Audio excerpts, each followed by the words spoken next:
Keď píšem tieto slova, myslím na všetky chvíle, ktoré nás ešte len čakajú. Na raná, keď sa zobudím vedľa teba, na večeri, keď sa budem môcť schovať v tvojom objatí a na všetko medzi tým, čo budeme spoločne žiť. Ivan a Jana. Ste rozhodnutí žiť ako manželia v úprimnej láske a vo vzájomnej úcte po celý život? Áno. Áno. Srdečne blahoželám, ste manželmi.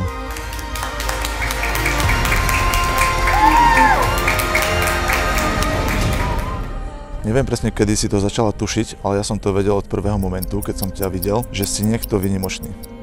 A čím viac ťa spoznávam, tým viac si uvedomujem, aké obrovské šťastie ma stretlo, že práve teba budem môcť volať svojou ženou. Dneska to roztočíme!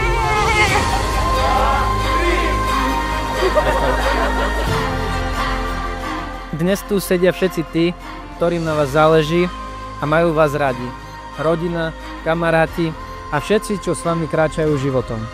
Lebo to najväčšie šťastie nie je byť sám šťastný, ale deliť sa o to.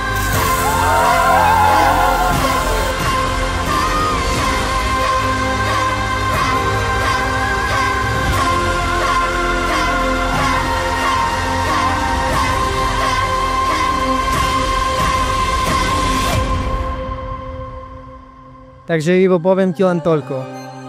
Budeš to mať s ňou občas dobrodružné, a lepšie si vybrať nemohol.